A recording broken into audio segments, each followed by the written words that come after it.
It's an easy one. You probably would have seen this one at medical school.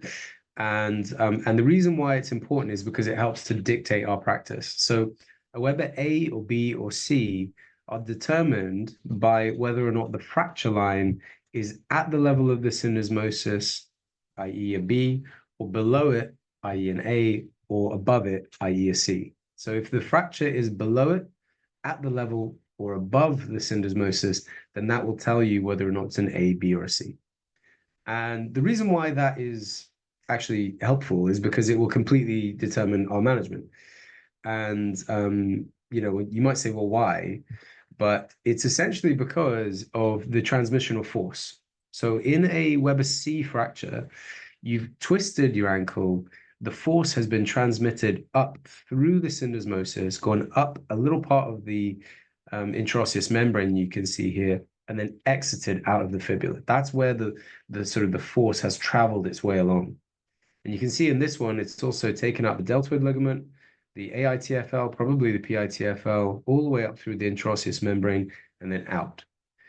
Now, you can't say the same thing for a Weber A because that has just not damaged the syndesmosis at all, which means that your joint surface is not violated and it is not an unstable fracture. With a B, it can kind of be either way. The Bs are sort of the gray area. A lot of them are stable, and we see them all the time where they are. Some of them do need operations, and it really depends on whether or not the syndesmosis is intact or not. So when we talk about the Weber classification, really what we're talking about is the syndesmosis intact or is the syndesmosis not intact? I.e., is the ankle stable or is the ankle not stable? So why did I even bother bringing up Taylor Swift? What is the relevance of Taylor Swift in the context of an ankle fracture? Why have I even brought her name up? If anyone has any bright ideas, I'm all ears.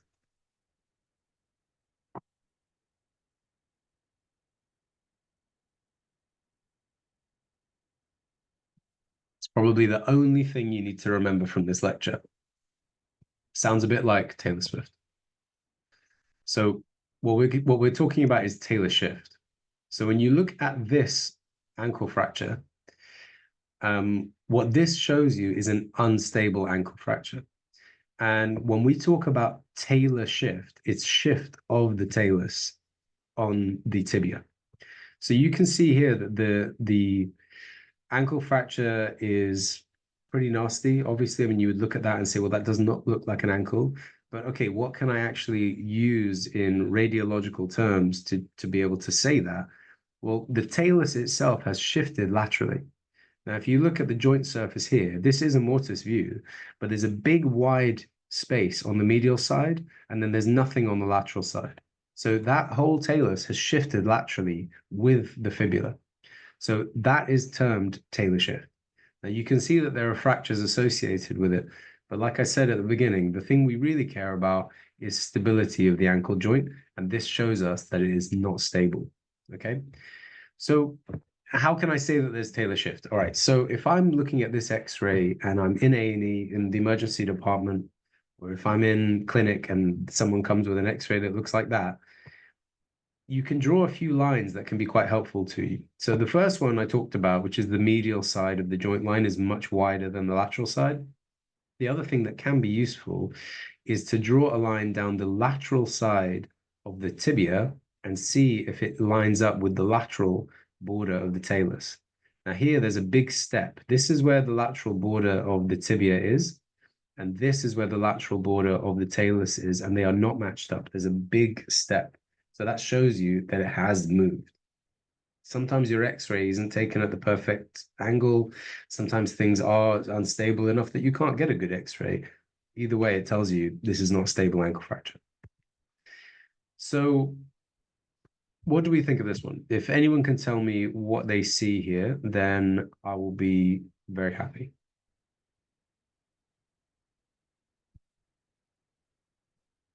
So where is it fractured?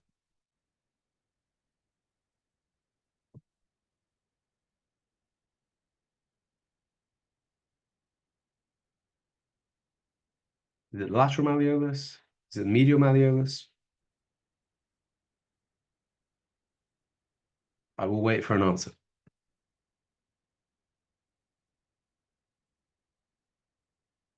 Medial malleolus, exactly. So this one doesn't fit into the Weber classification. Okay, this is a medial malleolar fracture, not a lateral malleolar fracture. We actually find lots of people outside of orthopedics get this stuff mixed up. But the reason I'm showing you this one is because you can see a lot of talar shift here. This one illustrates what I was saying before very well. If you look here, that is the lateral border of the tibia. Here is the lateral border of the talus, and they do not line up. There is a big step here, and that shows us that it is not stable. Now, when you see an X-ray like this, what is your first thought? What else do I need to X-ray?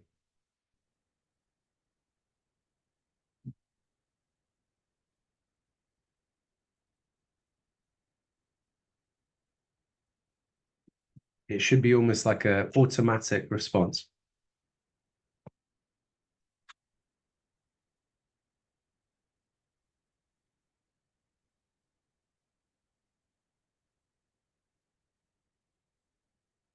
I'll tell you, I'll speed things up a bit. So this is a Mason nerve fracture. Okay, now with this kind of fracture, with that big amount of displacement on the medial side, you can expect there to be some movement in the fibula, and at some point, it is going to have to allow the force from that movement to exit. Now, this is a very high fibular fracture. Now, this is a bit of an unusual one in some ways because you don't see these all that often. This is not as common as these lateral malleolar fractures. This, I think you could, if you weren't careful, look at that if you're not very experienced and say, okay, well, I can see the medial malleolar fracture. And if you don't look for the stability of the syndesmosis, then you will miss the high fracture and you will miss the fact that this is unstable. Now, in this one, that medial fragment has actually moved laterally with the talus. So it doesn't even really look like the medial joint line has opened up very much. So this is a classic one where the emergency department might get it wrong, and it's on us to make sure we get it right. So when you're first starting out, this is, again, still something you can get wrong. So make sure that you remember Mason nerve fractures and the fibular fracture right up top that you're not seeing. So, okay, so we've still got that same X-ray that I showed you before, this lateral at the knee, and you can see this high fibular fracture. Well, okay, what if it looks like this? Now, this is a bit sort of similar to the other one, but there is actually no fracture at the medial side. So this is a sort of atypical Mason nerve type picture. So what you're seeing here is lots of talar shift. Again, that same line that you're drawing just down here. And when I say the lateral border of the tibia, this is what I'm talking about. Okay, this line just here, not that one. Okay, the one that's closest to the fibula, that is not what I'm talking about. I'm talking about this line right there. And you can see that obviously, again, there's a big step, and this is a sort of an atypical Mason nerve fracture. Now, what has been damaged here? You can see that obviously the syndesmosis is gone. You can see that there's this fibular fracture up at the top. There's no medial malleolar fracture. So what has been damaged instead?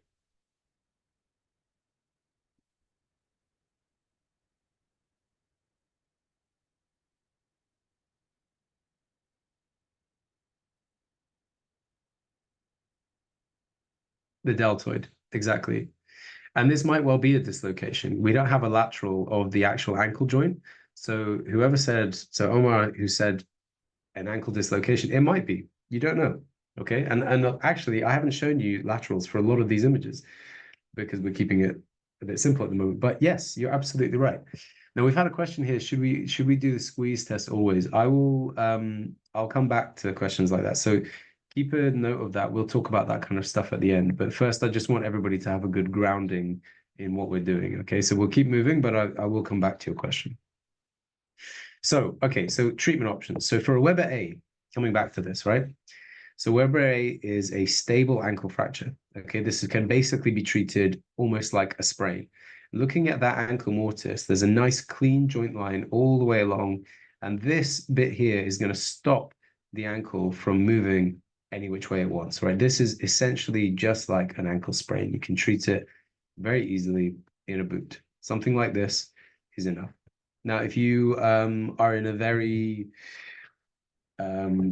difficult situation, sometimes you might find yourself in like a position where you don't have a boot like this.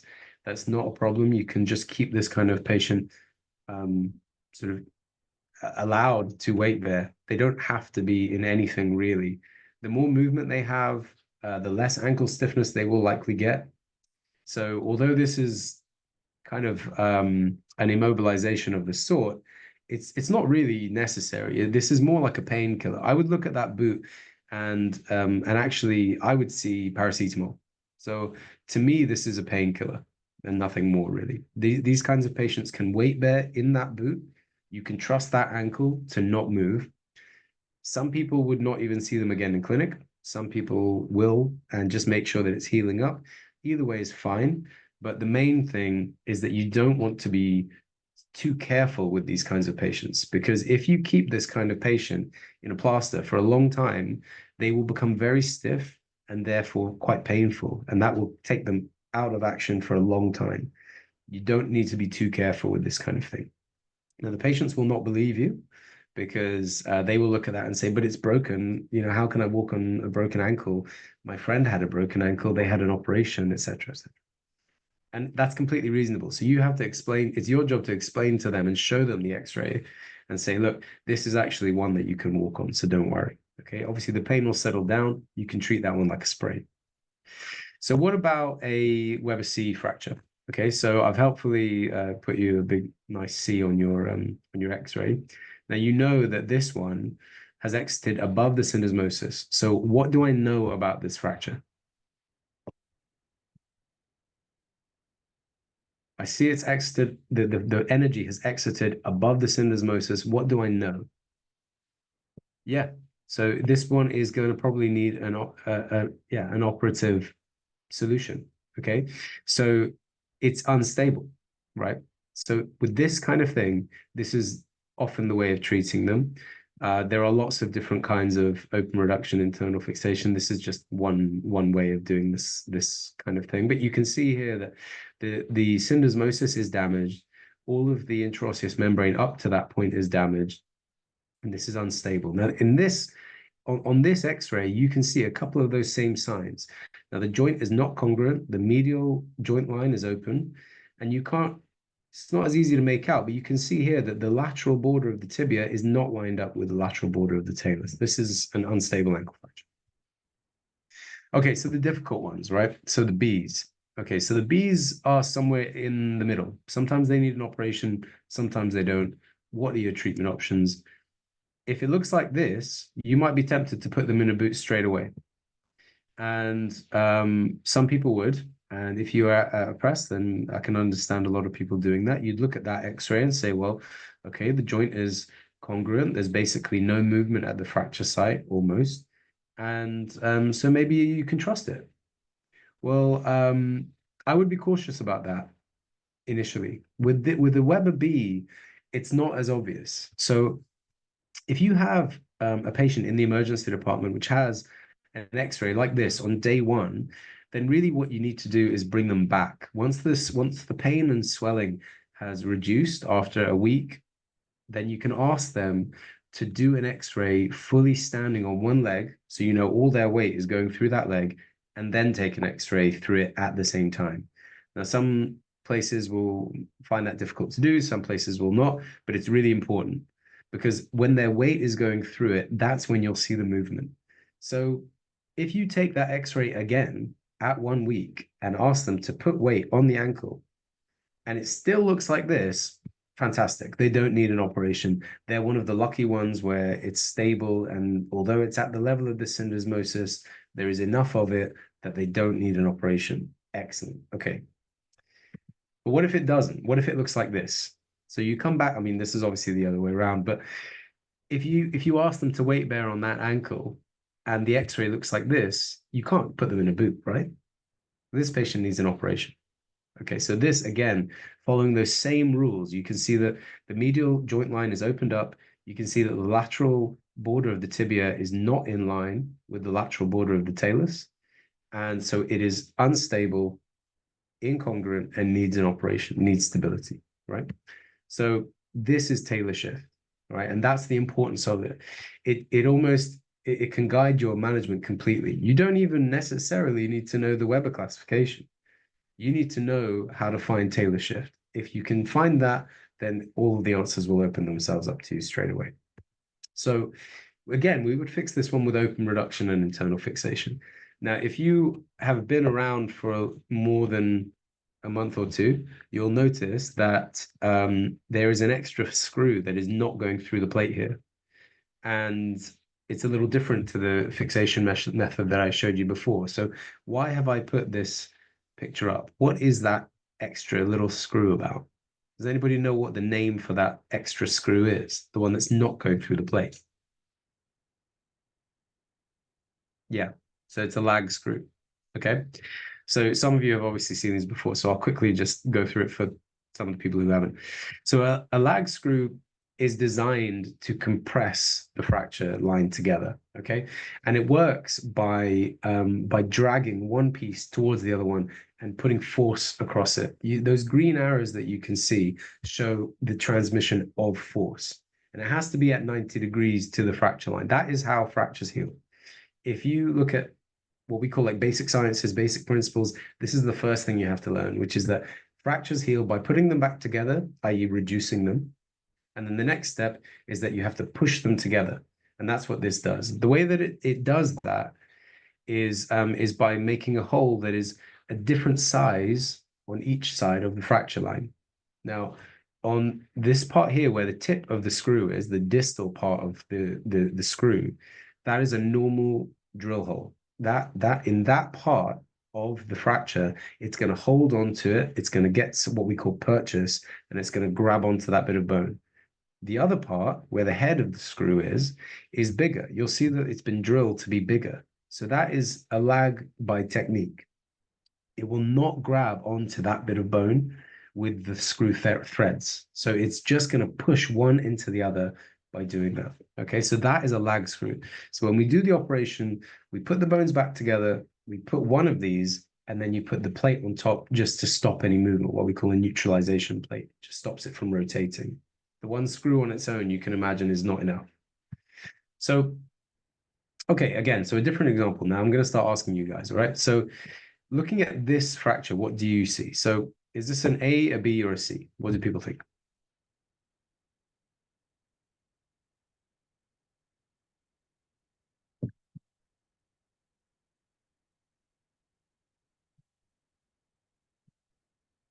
So is it at the level of the syndesmosis, above it, or below it? Needs a CT scan. Okay, good. B, okay.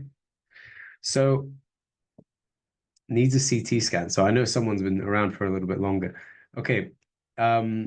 This is a Weber B fracture. We'll call it that for now, just to keep things simple. And yeah, it's at the level of the syndesmosis, but you can see that it is not stable. Okay, there's a big wide open space here. You can even see that the syndesmosis, there is some space, and that lateral border of the tibia and the lateral border of the talus again are not matched up. I keep repeating it because that's the one thing you need to know, right? Now the big red arrow is actually showing that there might be another fracture hiding behind, and this might be a little bit more complex, which is why one of our friends here has said that we need a CT scan, which we do. In real life, that's what you would do. But for the purposes of this, we'll call it a Weber B. So this is going to be treated with open reduction internal fixation. But this case is a little bit different to the last one. Now, again, you can see that this has been fixed with a plate and screws, but not in the same way. And you can see here that this kind of fracture, it's not going to do very well with being put back together perfectly with a screw across. You just can't do it. In this kind of fracture, it's too comminuted, which means that there are too many pieces. You cannot go in there and put everything back together. You open it up, look at it, and think, okay, well, that looks like gravel. It looks like sand. I can't actually put every single piece back together. So what you do instead is what we call bridge plating, right? Now, when we call it bridge plating, what we're saying is that the plate behaves like a bridge. It's got some screws on one side of the fracture, some screws on the other side of the fracture, and that's it. There's nothing in the middle, and it's a very rigid. This is what we call a locking plate. Okay, so a locking plate functions in a very different way. It's not a simple thing. All right. They come in lots of different shapes and sizes. And you can see here on the right-hand side that some of them are made to look like the bone that they are supposed to fix. Some of them look like a fibula. And if you are plating in the clavicle or plating in the humerus or in the femur, they're designed, some of them, to look like the bones that they are supposed to fix. And the reason for that is that companies can charge more money for them, firstly, obviously, but mainly just so that it gives you a bit of a template. It gives you something that you can model the bone on. So it sort of allows the bone to sort of rest against something that looks a bit like the bone itself. Now, these are a lot more expensive for a reason, okay? They are designed so that the screws will go into the plate and lock into the plate. They're not designed in the same way. Now, the previous plates you saw are almost like Meccano. It's like a strip of metal that's rolled into a bit of a curve, and it just has holes in it. There's nothing more to it. They're just holes. And the screws go in the holes and it drags the plate down onto the bone, but they act independently. It's quite a flimsy, loose structure in a way. This is totally different. Now, in these, they're designed so that they can all behave as though it's one piece. Now, when you look on the right-hand side, what you're looking at is a regular non-locking plate. Now, this is just, again, just a piece of metal with some holes in it and some screws going through it. No big deal. On the left-hand side, that's a locking plate. Okay, so all of those screws, once they're down and they're screwed in, they basically become part of the plate. Okay, they have an extra bit of thread that actually interlocks with the plate and it becomes like one piece. Now, the reason why that matters is because it's just a much more rigid, much stronger construct. So when you're dealing with this kind of fracture where you can't put it all back together and you just have to decide to splint it basically with almost like an internal X fix, is to put a few screws above, a few screws below, and just lock it in place. It has to be much stronger, much more rigid. And that's what we're dealing with here, okay?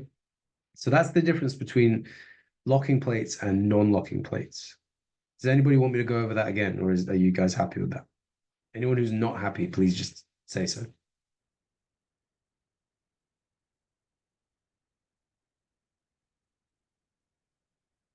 Clear. Good. Okay. We can come back to that again later if people are not happy with it.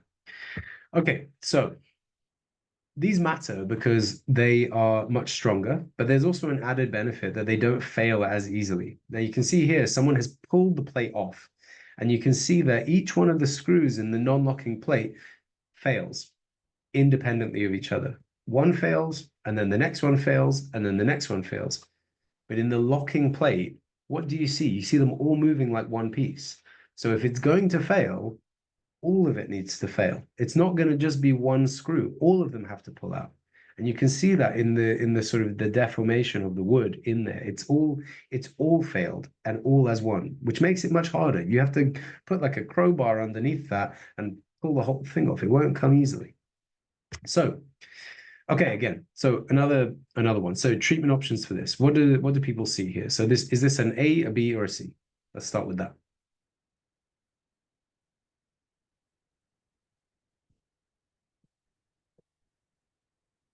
Okay, so it's another B. Yeah, I would agree with that. Again, it looks very unstable. I'm not going to ask you guys that. The deltoid ligament is probably gone. It looks like it must be. The syndesmosis is wide open. This again looks very, very comminuted. And the talus has shifted a great deal. I won't go through it again because I'm sure you guys know it at this point. But again, one last time, lateral border of the tibia, lateral border of the talus, it's shifted. This is talar shift again, right? So now with this one, it's been treated slightly differently. So how is this one different? You've got a locking plate. You can see a few clips in the skin as well and some plaster. But the thing that's really different here is that they've put these two big long screws in. So what are they about? Anybody know what those are called? Has anyone seen x-rays like that before? Anybody know what those screws are called? The clue is in where they are, right? They are at the level of the syndesmosis screws. Okay. So they're obviously called syndesmosis screws for a reason. they're at the level of the syndesmosis, and they are designed to reconstruct the syndesmosis in some way, right? So they bring the two bones back together, and they allow them to be stable enough for the syndesmosis to basically scar up and heal itself. So why did this one get syndesmosis screws and the other one didn't? Well, after you've put that locking plate on, you have to then test the ankle and see, is this enough? Is it stable now? And if it isn't stable after that, then you have to add something more. And this is what something more looks like. This is something more. This is screws going through the plate and through several cortices to finally come just outside on the other end. And this is basically designed to augment, to help what you already have done. Most of the time, people I find at least is that they make a decision about the syndesmosis screws on the table. It's usually a test that you might do after you've basically fixed the fibula, and you say, okay, we're going to move the ankle under X-ray guidance and decide then if we need to put them. If you're lucky, you don't need them. Okay, what about this one? So it's not a Weber fracture, right? We can see that there's a medial malleolar fracture. So what's the next step in our treatment? How are we going to treat this?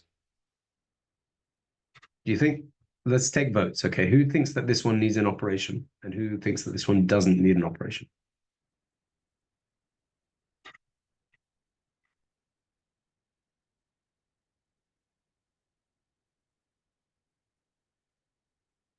So someone thinks it needs an ORIF, screw or K-wire. Someone says it's a Weber A. Operation, okay. Any other votes?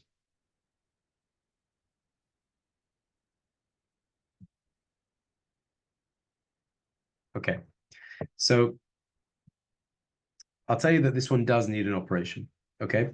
Now you might look at that X-ray and say, but it's not displaced. This is, yeah, sure, there's a medial malleolar fracture. It is not a Weber A fracture. This is a medial malleolar fracture. Weber only is for lateral malleolar fractures. But it's not moved. Why would I fix this? If most, I mean, it's forgivable, I think, for some people to look at that and say, just put them in a plaster or even a boot. But actually, with medial malleolar fractures, they are unstable, and you do need to fix them. And the way that most people do it is with a lag screw again. And usually we use two. Sometimes you use washers. Sometimes you don't, to increase the surface area. But you'll notice looking at these that these screws are a bit different to the ones that I've shown you before. Again, right? So they're not going through a plate. Okay, fine. But you can see that they don't have thread the entire way along. Some of them here, so they have thread here, and they don't have thread here. Okay. So these are still called lag screws. Okay, these are lag by design. The previous ones I showed you were lag by technique. Now, the difference between them is that these ones can only be lag screws. They're designed to be lag screws. They capture a bit of bone, and then they don't capture bone where there's no thread. So they're designed to drag one piece of bone to another and compress it. Now, the difference with the other ones is that they had thread the whole way along. So I had to be, with that kind of thing, you have to change how you're drilling on one side or another to allow it to be a lag screw with your surgical technique with the drill. With this one, it doesn't matter what you do. It's going to act as a lag screw as long as you place it with sort of enough length, basically. So that's the difference between a lag screw by technique or a lag screw by design. This is by design. The old ones were by technique, right? Again, this is like the kind of terminology you need to know if you're new to this. So, okay, so it's pretty simple, right? So we've gone through a few of these examples. Weber A's don't need an operation. Weber B's sometimes not. And Weber C's basically always need an operation, right? So quite easy. What's the big deal? Ankle fracture basics is the name of the talk, right? So it's pretty basic. Well, not really. There are some exceptions. So what if your patient looks like this? All right. Now, what I'm showing you here is someone who's old, maybe not very mobile. Female may have osteoporosis at this stage, probably does. And what's this guy doing here? He's testing his blood sugar, right? So that he's diabetic. So in patients who are like that, how might that change our treatment? What do you think our considerations have to be? Because we can't treat everybody the same necessarily.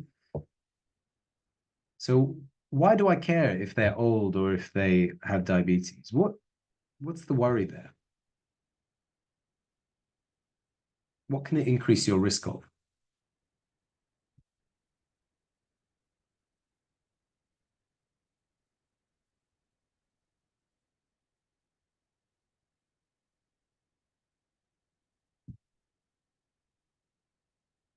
Infection. Exactly. The other problem here is you can see that she's got a Zimmer frame. Now I know this one is inflatable, but still, she can't walk, right? Not without some kind of major help. She has a Zimmer frame. Now, if she needs a frame to walk even before she fractured her ankle, am I going to be able to get her to weight bear carefully or not weight bear at all or use crutches? It's not going to happen, right? So I need this kind of patient who is fragile, not very mobile, and usually diabetic as well, sometimes diabetic as well. I need them to be able to walk because it's not going to be okay for me to tell them to not weight bear. So this is an option. This is a hindfoot nail. Okay. Now we can use these for all kinds of things. The main use in trauma is for patients like this. And now they're not very commonly used. And the reason is that they come with a mortality of almost 30%. So if you're going to use one of these, it's almost like palliative medicine. All right. These patients, if you treat them normally, the same way you've treated the 27-year-old, the same way you treated the 34-year-old who's otherwise fit and healthy and can use crutches and all of this stuff, they will fall apart. Their bone quality is poor. The chance of them getting an infection with a long cut is very high. And so they're better off with something that they can weight bear on straight away and where you actually do it with very, very small cuts.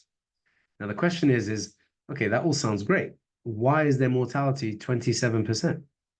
Well, it's because the patients who you're doing this in are very, very frail and they will die if you treat them with normal fracture fixation anyway. If you give them an open reduction internal fixation with screws, the way I've shown you, with a plate and screws, and you do a beautiful x-ray, they will probably still die anyway.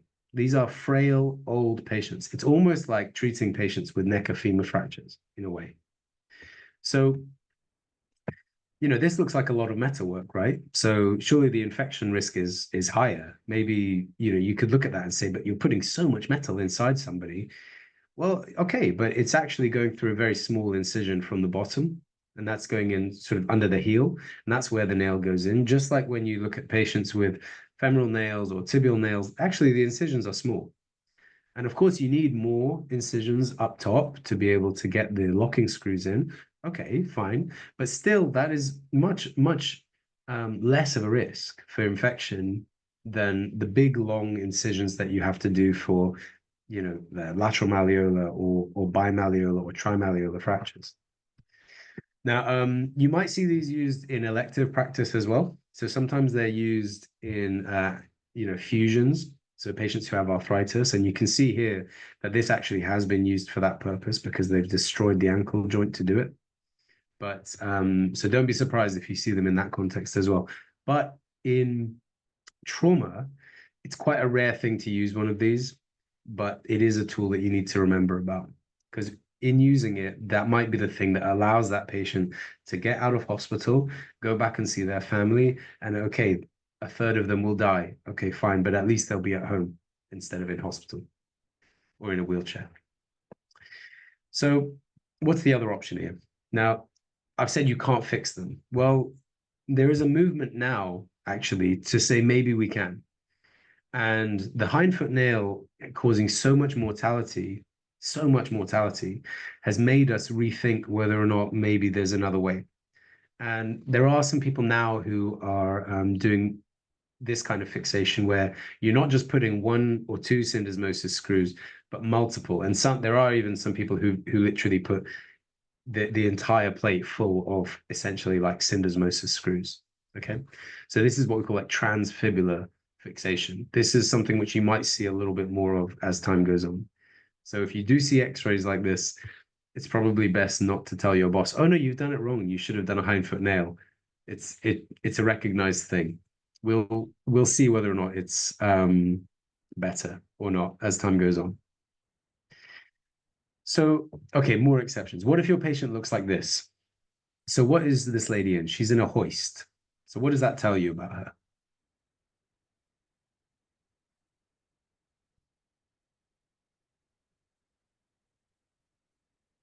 What is it? What's a hoist for? Who uses a hoist?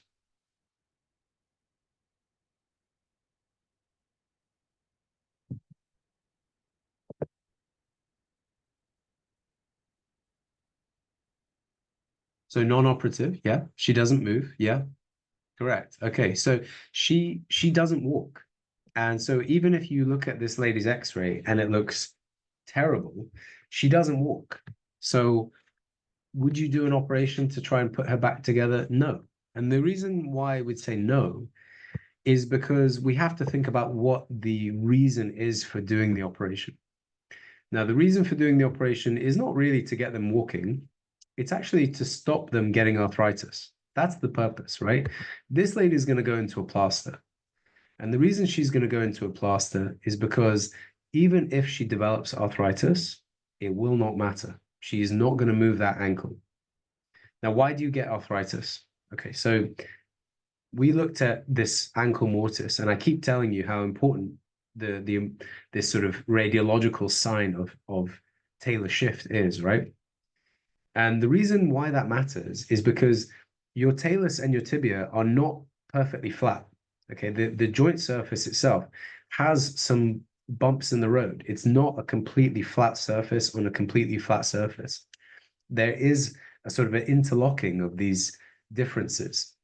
And if you move them just a little bit, then it's all loading on one little point there.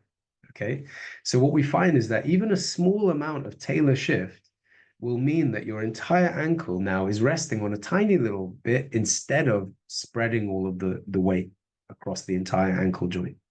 So why does that matter? Well, if you're putting all of your weight through a tiny point instead of spreading it out, then it will wear out and you will get ankle arthritis. And those are patients who we've seen in the past where they've not been treated properly. And actually, I mean, I would say, at least in my experience, that when I see patients with ankle arthritis later down the line, if you ask them and you really push, they have all had some kind of ankle injury, all of them. And it will have been a long time ago for some of them. And for some of them, maybe not that long. But it is usually something that they didn't think was a big deal, or the doctor didn't think was a big deal. Usually they haven't had an operation. Sometimes they have. It maybe hasn't gone very well. But it's always related to an ankle injury, almost always. I mean, the only exceptions to that are things like rheumatoid arthritis. That's different. But as far as primary ankle arthritis is concerned, they have all had an injury. Some of them won't remember it. Most of them will. So, okay, so she's going to go in a boot. What about this one? So this is obviously very different, right?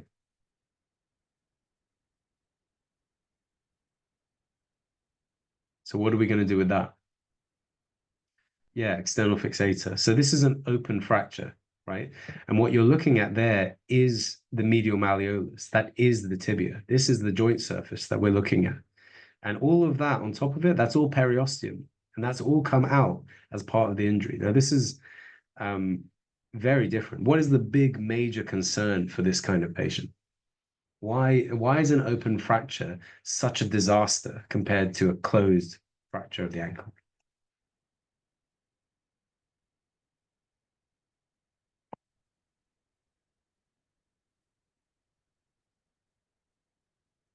Not the ligaments.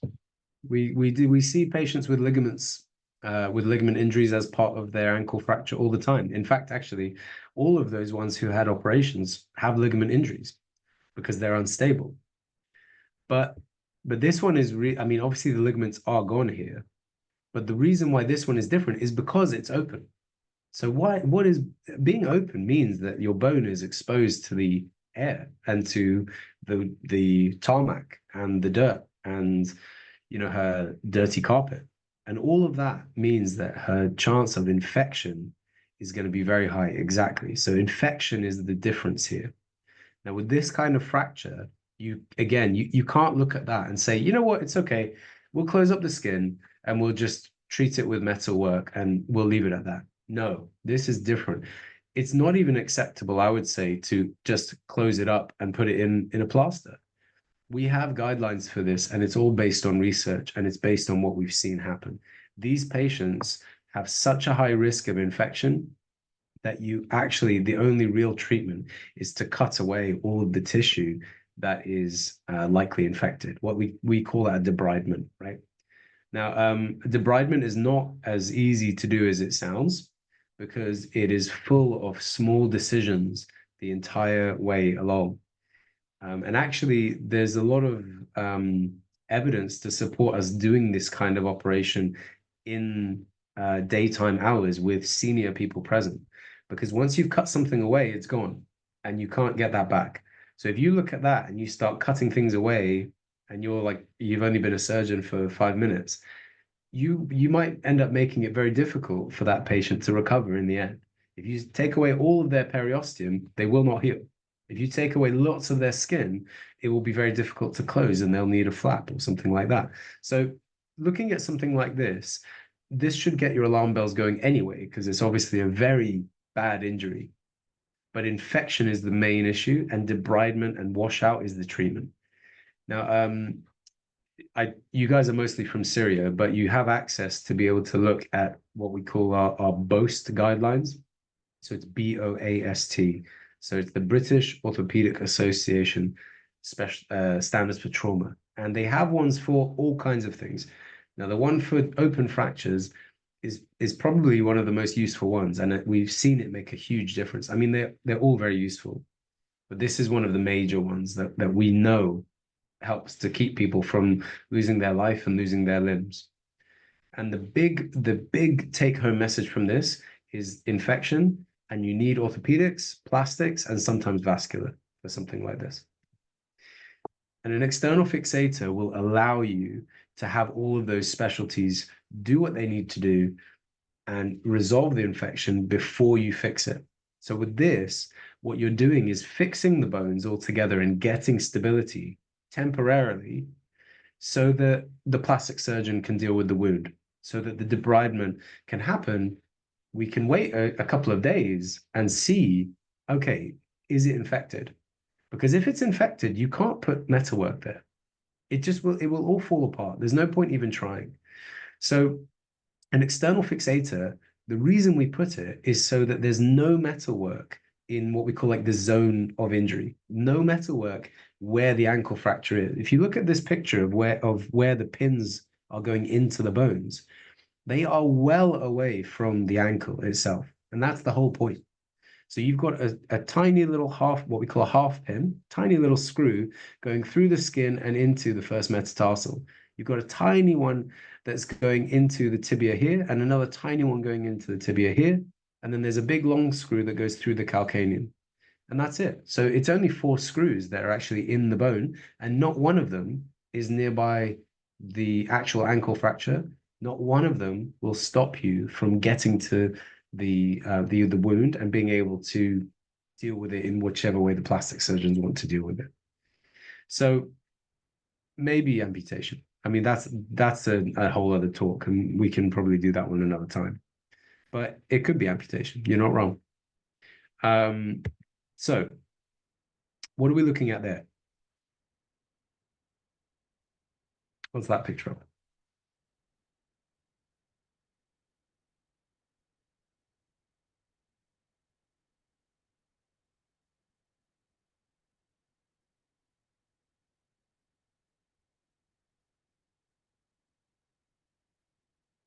So this is a free flap, right?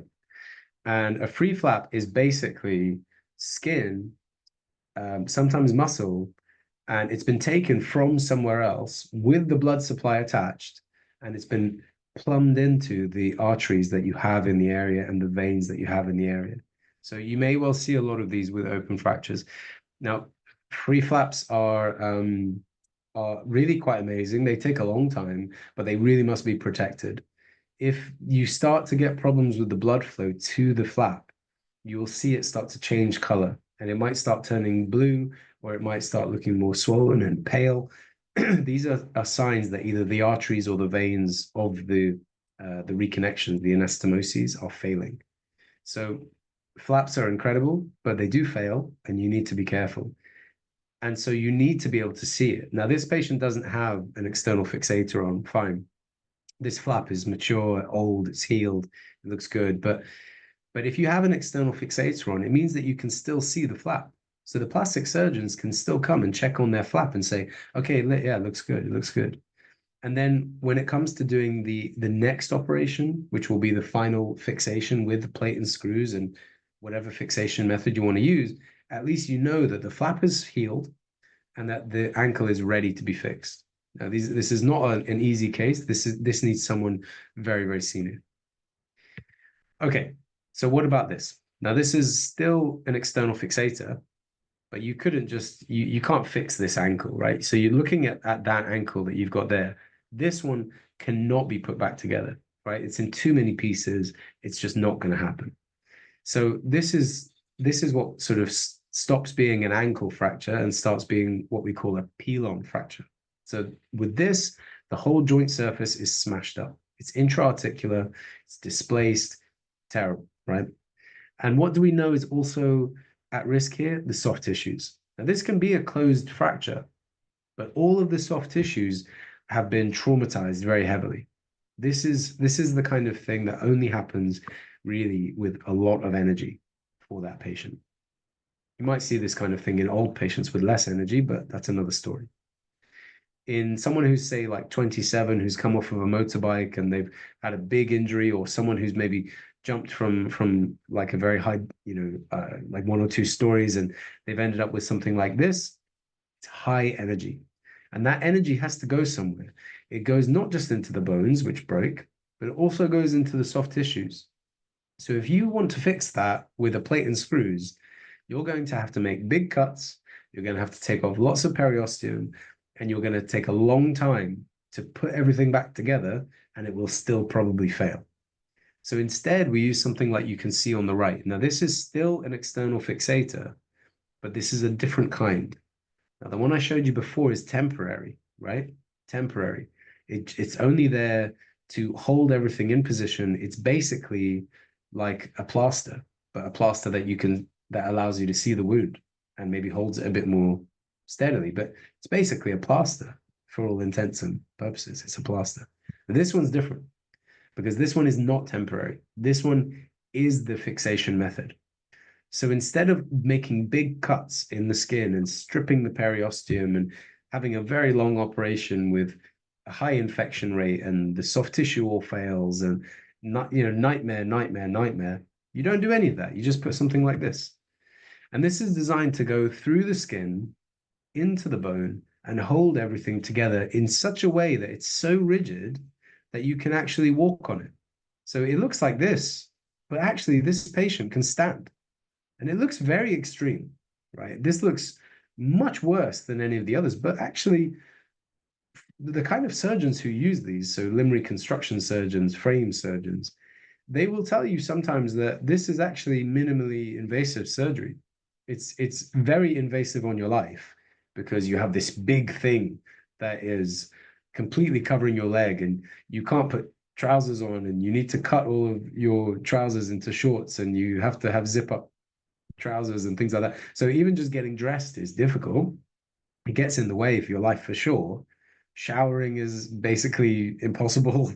The pin sites get infected. They're on there for a long time. It really takes over your life and it invades your whole life having something like this. But you don't have to make any big cuts in the skin. You can weight bear straight away. You can be confident that it's going to work and that it's not all going to fall apart or all of your wounds are going to become infected. So it has benefits. It has a place. This is a treatment option that you have to remember. When you look at a fracture that looks like that, don't just think about the bones. You have to think about the soft tissues as well. And that's where I think a lot of people will end up with bad outcomes. If you don't think about the soft tissues, it will all go wrong. So, okay, all makes sense so far? I hope everybody's okay with that. We're going to get onto some stuff that's a little bit more difficult now. Okay. Any questions about any of that so far before we move on?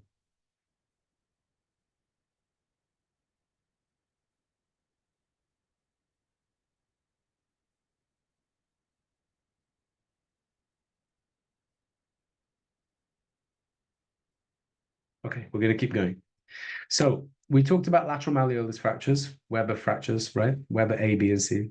We talked about medial malleolar fractures and mesoscapal nerve fractures. We talked about pilon fractures. We talked about, lots of different things that relate to the medial and lateral malleolus. But there's another malleolus that I told you about right at the beginning, right? So there is the posterior malleolus.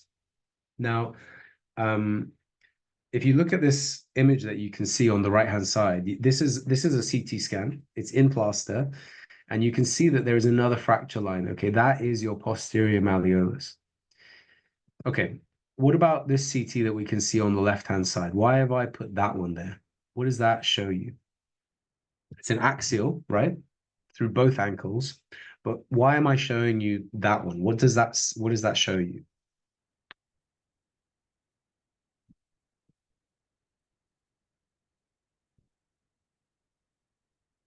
Can anyone see a difference between both sides?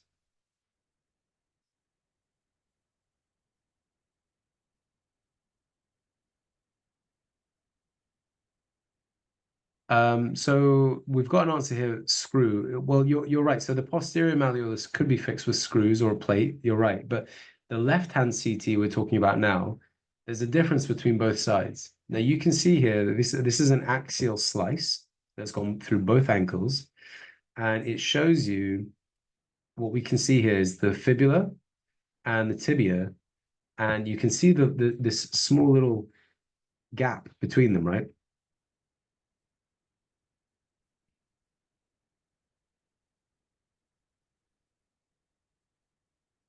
Do they look the same? Well, I can tell you that they don't. This shows you that your syndesmosis is not congruent on the right-hand side. The left side looks normal. The right side does not look normal. This is a fibula that is not reduced properly. And a common problem that we see in patients who've had an operation is that the syndesmosis has not been put back in place properly. And if you take a CT scan afterwards, months later, and they say, my ankle, it was fixed, but it still hurts. It doesn't feel right. And the x-rays look okay. And then you take a CT scan and this is what you see. And the reason you're seeing this is because getting the syndesmosis to sit just right is something you have to actually think about. You can't just do it automatically and squeeze it. It sometimes it will go, sometimes it won't. And so you really need to be careful that you're getting it right, and you need to be careful that your X-rays are showing you the right thing. Okay, so if you're not taking a proper mortise view, if you're putting the compression clamps in the wrong place, if you're not reducing it properly, then it's going to be a real problem. And this patient is exactly the kind of patient who will go on and have ankle arthritis in the future. So if you've got a CT that looks like that and they've already had their operation, you might be tempted to say, okay, they might have a bit of ankle pain, leave them. No, that's not the right answer. You have to do an operation and take it all down and fix it if they can tolerate that. Obviously every patient is different, but the ideal situation is that you would take all the metalwork out and go back and reduce the syndesmosis properly and refix it. Because if you don't, then they will get ankle arthritis because the mortise has not been reduced properly. And even the fibula within the syndesmosis is not reduced properly. It means the ankle is unstable.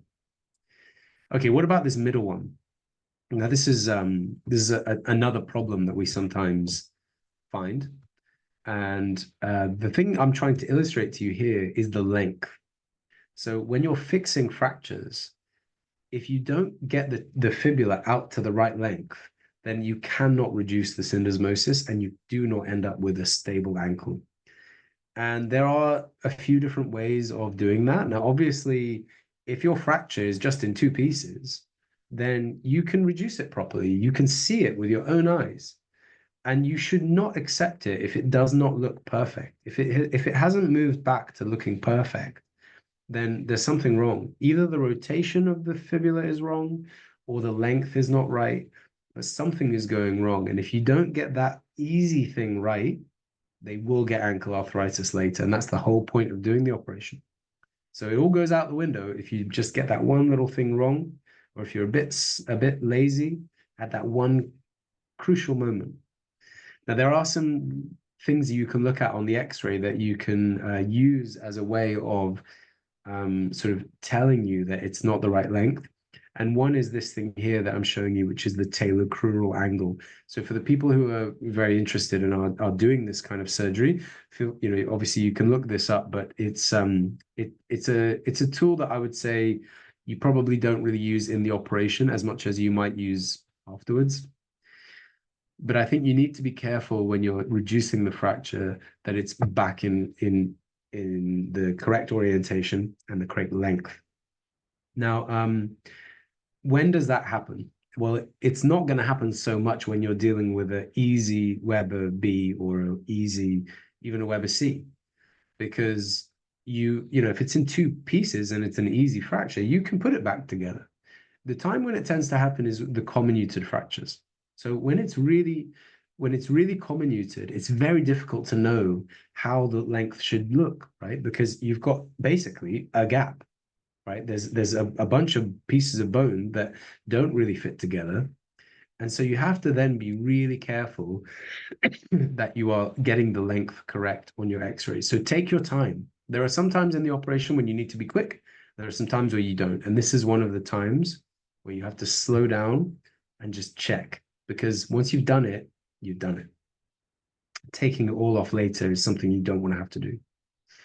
So these are three places where I think people get it wrong and where I have seen it go wrong and patients have ended up needing further operations. So on the left-hand side, you haven't reduced the syndesmosis properly. That's probably the most common problem, I would say, in patients who have long-term ankle arthritis and end up with these kinds of issues. It's because it's not been actually put back together properly. The talocrural angle and the length and the orientation of the fibula is the other main issue that I think is a problem for a lot of these patients. So that's, again, some time where you really need to be careful. So when you're dealing with these fractures where they have talar shift, where it is unstable, where you need to really be careful with ankle stability, these are the things that you really need to think about. I think the other thing that people miss sometimes, like if you don't get a CT scan, is the posterior malleolar fracture. I mean, it can be obscured on a lateral X-ray. It's possible sometimes that it can be hiding. If you just take it at the right angle, you might not see it, because if that fracture, you can see this one is not very displaced. And I think you can imagine that if the fibula is just in the right place, you might not see that one. So earlier on, I showed you an X-ray and someone very clever said CT scan. Well, this is why, because that fracture probably did have a posterior malleolar fracture as well. So, okay, so take home message. The thing I want you guys to really remember, especially if this is all new to you, is probably not the last slide, but more this one. Weber A, B, and C. So A's don't get an operation, B's sometimes get an operation, and C's almost always need something done. But it's not just about the Weber classification. It's not just about the X-rays. It's the whole picture altogether. There are exceptions. The elderly, diabetics, open fractures, the very comminuted. We've talked about all of these things, and you shouldn't forget those. But talar shift is the big thing, okay? Especially if this is new to you, please make sure you look for that. That will tell you everything you need to know about the stability of the ankle. But make sure that you look them in the face and you consider not just the ankle fracture, but the person who's attached to it and all the problems that they have. All is part of making your decisions. So thank you, everybody, for attending. I hope that was helpful for you. If you have any questions, then now is the time. If there's anything that was unclear, I'm more than happy to go over whatever you like. And you can type it or you can just ask. I'm sorry, my Arabic isn't very good though, so it'll have to be in English. You're very welcome.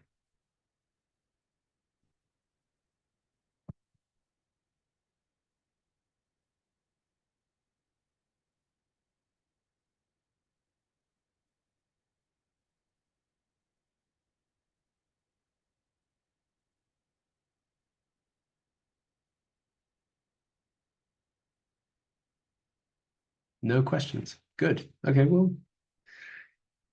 either it was all very clear or people are just going to go and look up most of this stuff, but that's fine either way. I'll give you one last chance. If no one has any questions, then we will end the session.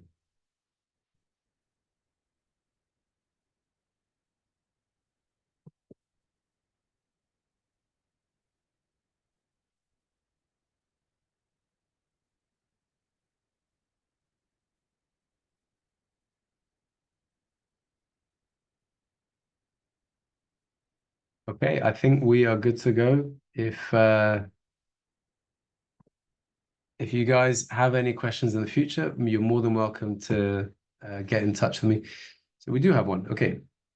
Can we fix the syndesmosis itself, or is fixation of the tibia and the fibula enough? Um, well, it's a good question. There are some times where you can actually. So I'll go back a few slides and I will let you know what I mean. Okay, so I showed you this one before, and with this fracture, the difficult thing that you're trying to achieve here is a reduction of the joint to look like a joint again. Okay, we can do that with the X-ray. We don't necessarily have to open anything up to do that. Sometimes you do, sometimes you don't.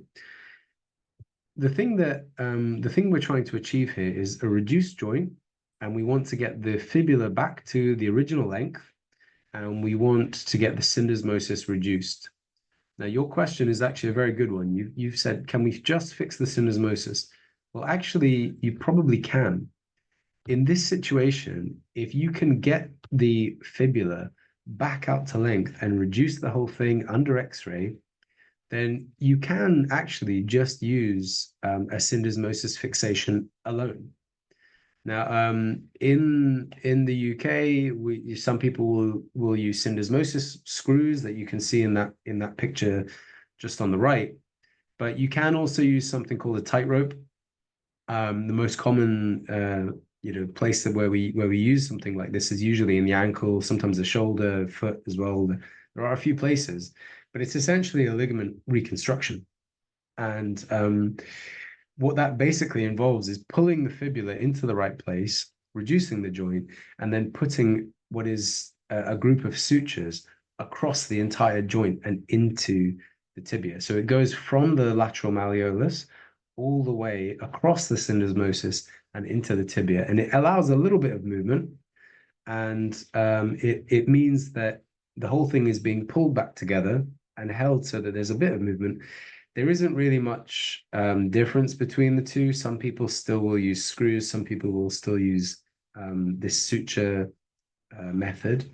But the problem with this suture method is that you need the kit. You have to have it. And if you don't have it, you can't do it. And it is a bit tricky, and you need to have practiced it before. It's something which, when you know how to do it, is very straightforward. You can do it very quickly. But if you don't have the actual this special suture type, then you just cannot do it. So when you compare that to screws, which everybody has, and if you've got them the right length, then it's quite straightforward. I would say that's a lot of people's go-to. But you're right, actually. In this situation, do you need to put the plate? Is it really changing anything? If you can get the fibula reduced and just fix the syndesmosis, then you're right, it is enough. That question, unfortunately, I don't have any pictures of it, but I'll probably include them the next time. So, can the fibula be fixed with a Kirschner wire? Well, there are some people who will, and what the person asking this means is, can you put a K wire from the tip of the fibula up the shaft of the fibula to basically hold it in alignment? Now, I think there are not many cases for that, to be honest. It's something that used to be done a little bit more, and there is something called a fibular nail, which is basically the same thing but stronger. These things have sort of fallen out of fashion. People don't really do them very much, and it's for a few different reasons. I think the first one is when you're dealing with a fracture like this, what you are dealing with is essentially an intra-articular fracture. Now, it might not be the joint surface that is fractured, but it still can be thought of as an intra-articular fracture. Now, why am I saying that? Well, if you look at this image here on the left, the joint surface is not aligned. It is subluxed, and it might even be dislocated. And that's kind of the same problem that we get with joint incongruency in intra-articular fractures. So you have to think of it as being something that has to be put back together perfectly. And K wires are not strong enough to do that. They also cannot help you with rotation of the fibula. So if your rotation is wrong, it will not be right. They also will mean that you are not opening up the syndesmosis to have a look and make sure that it's actually reduced properly. Because when you're doing this approach, you can actually, it's all there for you to see. You can see the syndesmosis. You can actually put the thing back if you think of it and look and dissect properly. You can see it and actually reduce it, but you can't do that with a K wire. So I think the question has to then become, in what situation would you use a K wire? Because if you don't need to reduce the syndesmosis and it's not unstable, then do you need to do an operation at all? Now, the only place where you sometimes might find that people use K wires is to do something called a tension band wire, and that's on the other side usually. That would be in the medial malleolus. That is to deal with a particular kind of fracture that I haven't covered in this talk. But for the lateral malleolus, I would not recommend using a K wire. It will do part of the job, but and if you really have nothing else, like if I really had nothing else, then I think they might be better off with no operation, if I'm honest, because you are essentially just using a plaster, and the K wire, what is it achieving? It's too thin and flimsy to really hold anything rigidly. So when you're dealing with an intra-articular fracture, it's just not going to help. You can't use it for the syndesmosis because it's not going to compress anything. You can't really use it to hold the fibula's rotation correctly. The only thing that it will do is maintain the alignment, or maybe the length, depending on the fracture. But I think the short answer is no. The reason why I've mentioned, but no, I've never used one, and I don't think I ever would. So another question here. So when fixing the syndesmotic joint, should the ankle be in dorsiflexion to get the joint nicely aligned and congruent? Yeah, it should. The reason is not why you have said though. So it should be in dorsiflexion, but it's not really to get the joint aligned and congruent, because the joint should be reduced anyway. But that's not really anything to do with the syndesmosis. The reason why you will see people dorsiflex the ankle when they're fixing the syndesmosis is because the talus is wider at the front than it is at the back. So when you pull the ankle into dorsiflexion, that will pull the front of the talus into the ankle mortise, and that is the widest part. Now, if you do it in that position, then the patient will always be able to dorsiflex. But if you don't, and you fix the syndesmosis with the ankle in equinus, like down in plantar flexion, then the part of the talus that's in the joint then is narrow. And so you will over compress the syndesmosis, and it will mean that that patient will never be able to bring their toes up. They'll never be able to dorsiflex. It just won't happen for them. It'll be physically impossible because there's something in the way. So the reason for that is, like I say, because the talus is wider at the front than it is at the back. So that it means that you have to pull the whole thing up. So it's not actually to get the joint surface aligned or to reduce the ankle fracture. I mean, you can do that to reduce ankle fractures. It's sort of a bit of a gray area, but no, it's not really for the syndesmosis joint congruency. The way that you avoid the syndesmosis being malreduced is two things. Firstly, you have to probably be able to see it, and so that might sometimes involve in extending your dissection anteriorly and posteriorly enough to be able to convince yourself that it's in the right place. That's the first thing. I think the second thing is the use of your clamps. Now, I haven't shown you a picture of it here, but when you are reducing a syndesmosis, people often use these big clamps that go all the way from one side of the ankle to the other one. And they'll pull the ankle into dorsiflexion so that the wide part of the talus is there, okay? And then they use this big clamp to compress the whole thing together. That is the traditional way of doing it, but actually, I think you have to ask yourself the question, if I need to use this big clamp to force the whole thing together, then is it reduced? And I think the answer to that is probably no. You know, I'm sure that you will probably work with surgeons who will always use that clamp, and you might work with some who never use it. I think that there is a place for it, but it's a controversial issue, and I don't think we have the answer for that yet. But I think the reason I bring the clamp up as well is because if you put it in the wrong place, you will pull the fibula into the wrong direction. Now, what do I mean by that? Okay, so your fibula is quite a posterior structure. Now, if we go back to this CT scan where it shows that it's malreduced, so you can see here that actually your fibula lies right at the back of your tibia. It's not in line. They are not next to each other side by side. The fibula is posterolateral.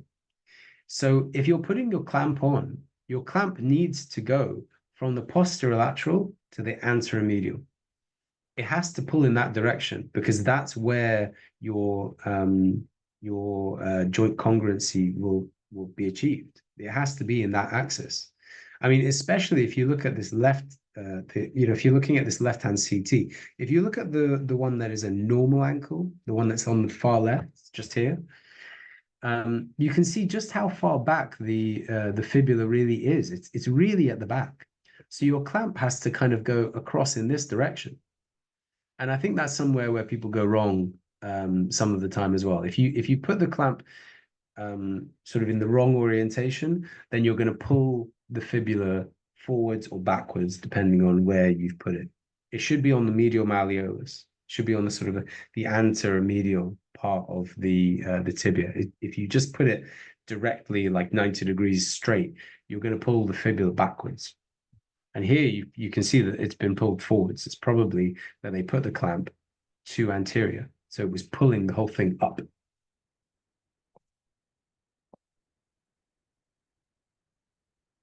I hope that answers that.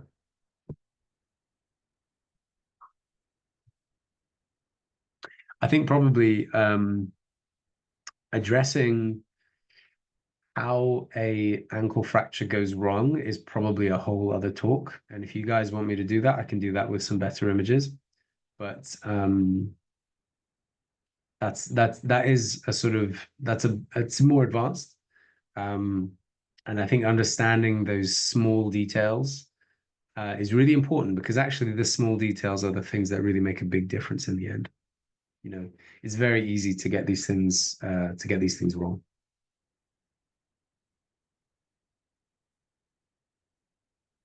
Okay. Any other questions? I'm more than happy to answer as many as you like.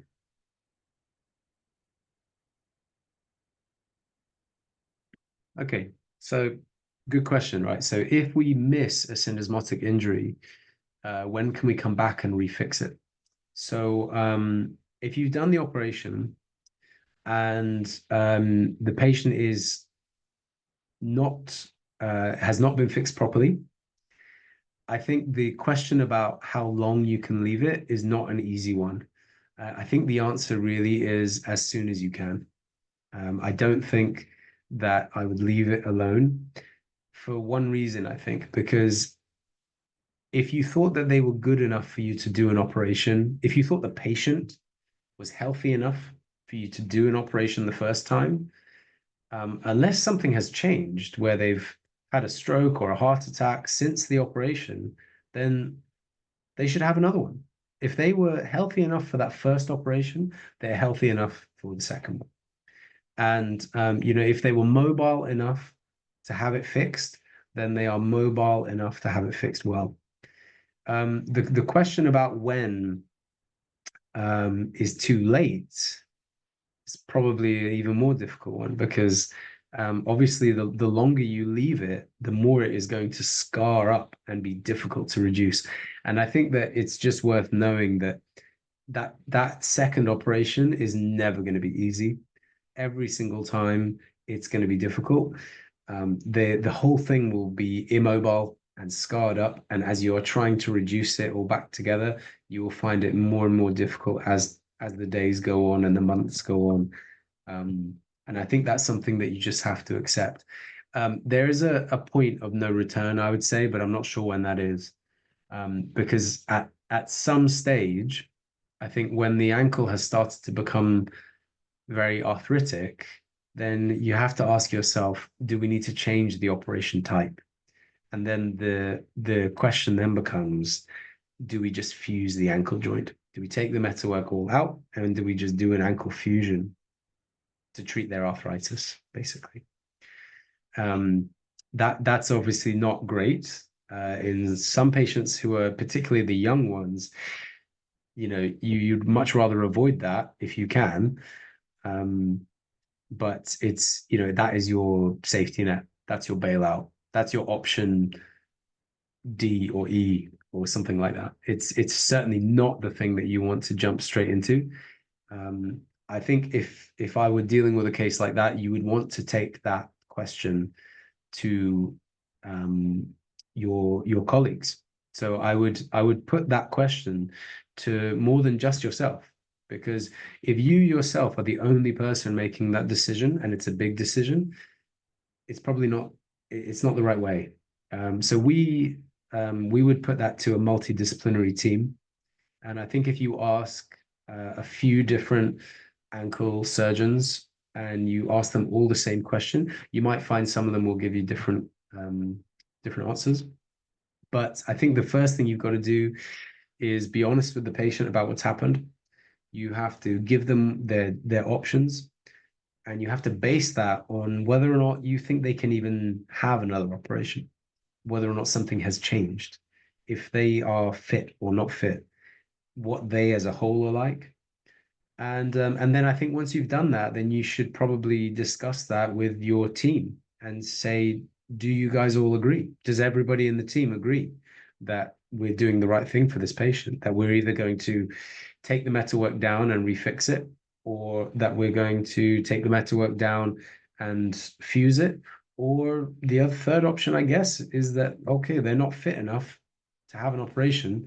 Maybe this patient actually doesn't get an operation and we accept that they're going to get arthritis. I think those are your only three options, really. In regards to the timing, obviously, like I said, the quicker the better to get back to making a decision and doing something about it. But if that's not the case and you've missed it and they've got ankle arthritis already, then you have to think about salvage, basically.